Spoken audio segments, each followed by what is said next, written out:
My name is Allison and I've been kind of the movement creator throughout this whole workshop.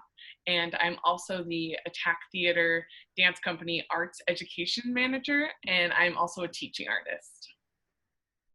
And my name is Bernie Wilkie. I've been overseeing the visual arts part of the workshop series. And like Allison, I'm a teaching artist, and I'm also a community muralist here in Pittsburgh.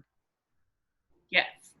So what you're about to see is a great example of a project-based learning experience. So with project-based learning, it's really great for adding that creative component into a lesson plan, which is sometimes missing, especially right now in this virtual craziness.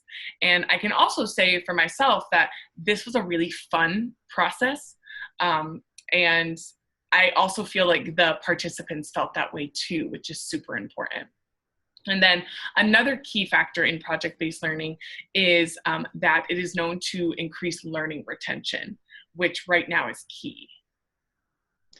That's absolutely true. We have the data that shows that active learning, whenever students are able to make things out of what they're learning, they just learn it better, they learn it more deeply, they actually are able to personalize the material a little bit more. And so whether it's telling the story of planetary motion or how the solar system works, or animal habitats, or how colors interact in color theory, or whether it's a historical event like George Washington crossing the Delaware, for instance. These are all school subjects that students will learn a little bit better and more deeply if they're able to use the arts to make something out of these things that they're learning in school. Yeah. And not only is the curriculum adaptable for this type of project, but so is the format.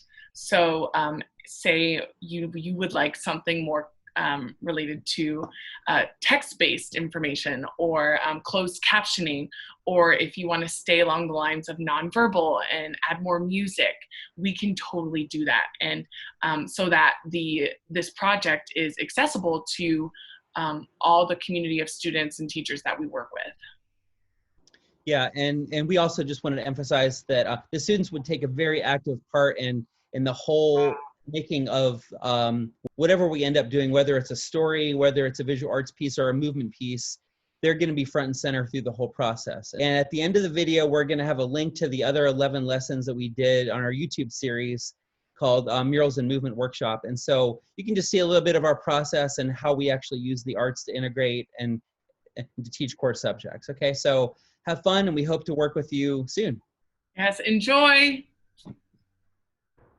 We also just wanted to share a small part of one of the scenes from our culminating project called The Steadfast Crow, which was a stop motion film with movement sequences.